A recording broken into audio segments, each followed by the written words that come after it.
हजारों सालों का वो लंबा अंधेरा अब हमेशा के लिए खत्म होने वाला था।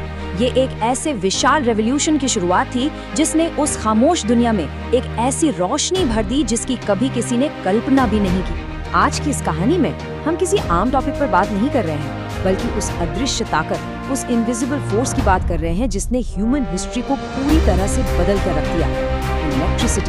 इलेक्ट्रिसिटी से पहले की दुनिया में सूरज ढलते ही जिंदगी बस रुक सी जाती थी। उस वक्त हर रात अपने आप में एक बहुत बड़ा चैलेंज होती थी। लेकिन फिर ह्यूमन हिस्ट्री में एक ऐसा चमत्कार हुआ जिसने सब कुछ पलट कर रख दिया।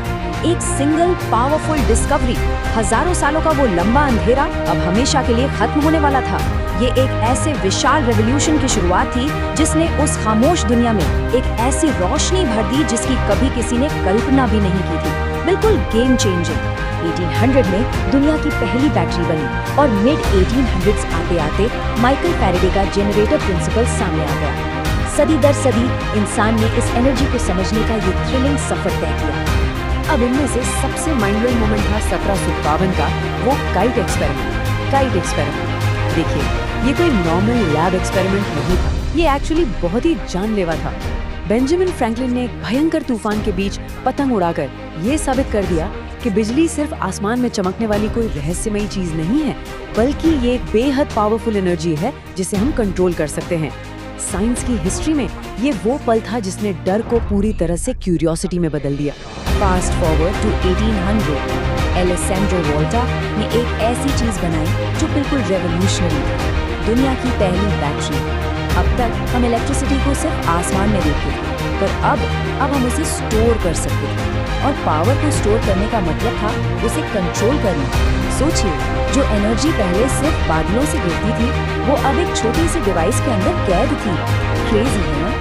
पर इस एनर्जी को बड़े पैमाने पर कैसे यूज करें, यहीं पर एंट्री होती है माइकल फैराडे के जनरेटर प्रिंसिपल की। इसका कॉन्सेप्ट बहुत ही सिंपल और ब्रिलियंट है। बेसिकली घूमते हुए मैग्नेट्स के जरिए मोशन यानी गति को इंट्रोड्यूस किया जाता है, जिससे कंटिन्यूअसली इलेक्ट्रिसिटी क्रिएट होती है। और पता है, एसी रोटेटिंग मैग्नेट कॉन्सेप्ट से आज के उन मैसिव पावर प्लांट्स का जन्म हुआ है जो हमारे पूरे के पूरे शहरों को रोशन करते हैं। और जब पावर आई तो उसके साथ आई हिस्ट्री की सबसे बड़ी rivalry, the battle for the future. Electricity अब सिर्फ साइंस की किताबों का कोई चैप्टर नहीं रही थी, बल्कि ये एक मैदान जंग बन चुकी थी। सवाल ये था कि फ्यूचर की दुनिया को आखिर पावर सप्लाई करेगा कौन। इस करंट्स की जंग यानी वॉर ऑफ द करंट्स में हिस्ट्री के दो सबसे बड़े जीनियस आमने सामने थे। एक तरफ थे थॉमस एडिसन, जो डायरेक्ट करंट यानी डीसी के हार्डकोर सपोर्टर थे, और दूसरी तरफ थे निकोला टेस्ला, जिन्होंने ऑल्टरनेटिंग करंट यानी एसी को चैंपियन किया। एडिसन का सिस्टम छोटे एरियाज तक लिमिटेड था, लेकिन टेस्ला का एसी करंट लंबी दूरी तक बहुत ही सेफ और सस्ते तरीके से ट्रैवल कर सकता था। अल्टीमेटली लॉजिक और एफिशिएंसी की जीत हुई और टेस्ला का ये सिस्टम पूरी दुनिया का स्टैंडर्ड बन गया। लेकिन इन सब के बीच एक ऐसी इन्वेंशन हुई जिसने असल में मैजिक कर दिया, लाइट बल्ब। एक छोटे से चमकते हुए बल्ब ने सदियों पुराने उस खौफनाक अंधेरे को हमेशा के लिए मिटा दिया। सोचिए, जो जिंदगी सूरज ढलते ही थम जाती थी, वो अब रात में भी रफ्तार पकड़ने लगी।